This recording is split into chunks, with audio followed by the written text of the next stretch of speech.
de la tierra que buscan alguna indemnización, pero los inducen a reclamar la tierra. Y también de un fondo de tierra que lo pretenden precisamente alimentar con la tierra de muchos de nosotros que honestamente hemos seguido batallando desde el campo. Evidencias que prueban que el ex paramilitar Jorge 40, con ayuda de funcionarios del entonces INCORA, que trabajaban para el paramilitarismo, entregaron las tierras de los desplazados a familias de su tendencia política, que son las que hoy aseguran que las adquirieron de buena fe.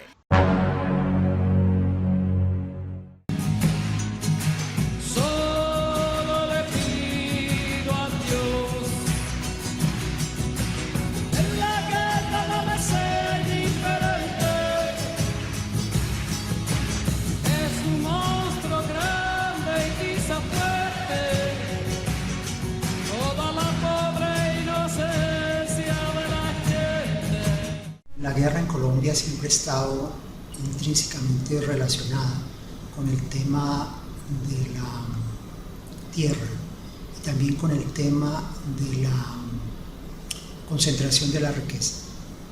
Quizás el centro de la historia colombiana haya sido ese de la lucha por la tierra. La reforma agraria que se realizó en varios países de América Latina en el siglo XX fue aplazada en Colombia.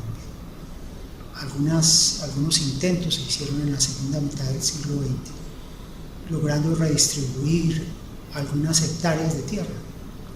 Pero al final del siglo XX, con el conflicto armado, lo que ocurrió efectivamente fue un fenómeno contrario, es decir, una reforma agraria al revés, es decir, una nueva concentración de la riqueza agraria en manos de los potentados. La actual ley de víctimas y la restitución de tierras podría contribuir en parte a detener esa evolución, a detener esa tendencia hacia la concentración y devolverle la tierra a los que la necesitan, a los verdaderos dueños de ella. Para ver las distintas perspectivas por parte de los partidos que se encuentran en la Universidad de los Andes respecto a la ley 1448 de restitución de víctimas, vamos a contactar a cada uno de los líderes de cada uno de los partidos para saber su opinión sobre la ley.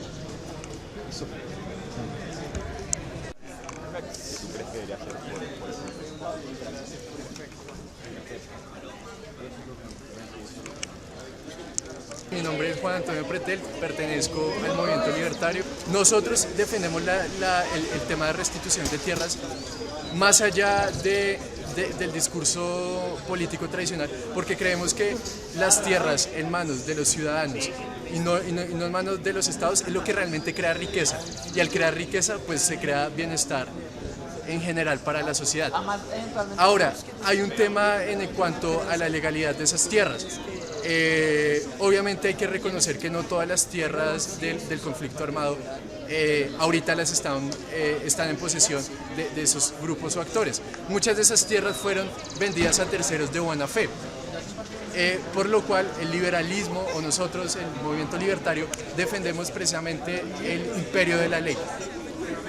Por ello es necesario tener en cuenta que en los casos de restitución de tierras, la parte actora, es decir, el tercero de buena fe, el que está haciendo posesión sin saber el origen de esas tierras, tiene el mismo derecho de defenderse. El Polo votó negativamente la ley de restitución de tierras, básicamente porque no es que estuviera en contra o no está en contra de que exista restitución de tierras a los campesinos en Colombia. Por supuesto está a favor de que haya una restitución, de que haya una mejor repartición de la tierra, desconcentración.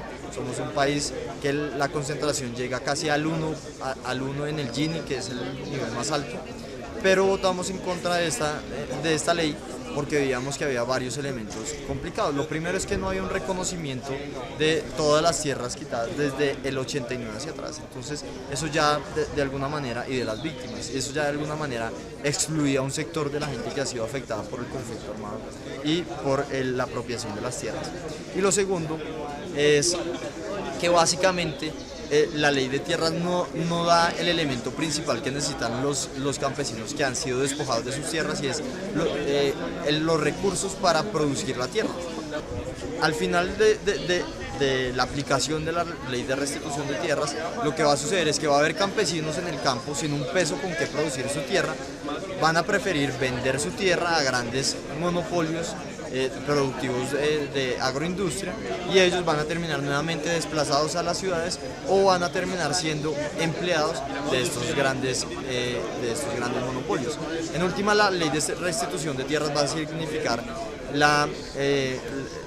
dejar a paz y salvo todos los títulos del país para que puedan ser fácilmente transados por quienes tienen los recursos. Entonces, eso es muy grave, y si le sumamos el tema de la ley de CIDIRES, donde el gobierno puede decidir unas zonas de desarrollo agropecuario estratégico, por ejemplo, si yo tengo mi finca en una de esas zonas que el gobierno ha establecido, ellos me pueden decir que ahí se tiene solamente que cultivar, por ejemplo, palma, yo ya no puedo seguir con mis otras actividades, pero además me imponen un jefe, que es una gran empresa, que me dice, usted tiene que cultivar palma con las especificaciones que yo le doy, y para eso, pues al final va a terminar siendo el campesino no volviendo a la tierra para ser el productor propio, sino para ser un empleado, casi que es el feudalismo del siglo XXI. Ok, listo. Muchas gracias. Me presento. Hola, soy Álvaro Botello, y bueno, mi opinión acerca de la ley 1448 de la restitución de tierras es que trae una propuesta bastante buena, ya que busca reivindicar los derechos del campesino, pero es un poco arriesgada, ya que pues estamos restituyendo predios en zonas en las que todavía existen pues grupos armados, y que es muy difícil la restitución de tierras. Yo soy Germán Mogollón, y yo pienso que el problema muchas veces con este tipo de medidas es que la intención de la gente a veces sobrepasa las buenas intenciones que puede prever la ley y las reglamentaciones que se apliquen para estas medidas de reparación. Con una medida como esta se presta mucho para que hayan confusiones, pero es el camino a recorrer. Entonces, Carlos, convencido. ¿Qué opinas? Bueno, yo opino que la ley 1448 es una ley que realmente está buscando materializar ciertos derechos que tienen los campesinos con respecto al conflicto. Además de eso, podría decir que la ley directamente está ayudando hoy en día con el posconflicto, que realmente eso es lo que se quiere, tener una restitución bastante efectiva. Creo que eso lo está logrando la ley 1448. Bueno, por parte del movimiento Mira, nosotros lo que hemos hecho en relación a la ley de restitución de víctimas y restitución de tierras es entender que estas comunidades son comunidades o categorías sospechosas que necesitan protección del Estado. Entonces, lo que ha dicho Mira, tanto en el Congreso como en los consejos municipales, como en las alcaldías, como en las gobernaciones, es que se prepondera como nosotros tenemos que defender más, porque pensamos que necesita más protección la minoría, el desplazado, el campesino, que necesita esa restitución de tierras, pero entendemos también que hay un derecho adquirido. Sin embargo, consideramos que por tratarse de un efecto tan grande como es la violencia, se debe dar como esa preponderancia a los grupos minoritarios. Ok, gracias. ¿Listo? La ley de víctimas, que fue aprobada el año pasado, tiene una importancia histórica porque en Colombia hemos iniciado muchas veces procesos de negociación y paz con actores armados que no se centran en las víctimas. Esos procesos generalmente se han llevado entre élites políticas, han sido acuerdos de élites que han desconocido el sufrimiento y los daños causados por la guerra en el país sobre las víctimas. Cuando se dice que hay una ley de víctimas, también lo que se está proponiendo para el país es que haya una reflexión sobre por qué ocurrieron las cuestiones que ocurrieron, por qué hubo semejante horror en el país, qué responsabilidad le compete a los sectores de poder, pero también a los ciudadanos del corriente.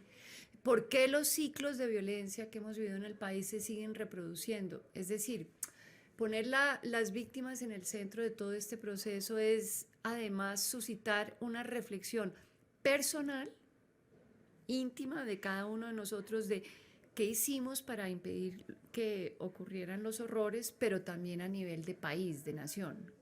¿Cuáles son los engranajes que permiten que este tipo de hechos ocurran en Colombia y queden en la impunidad?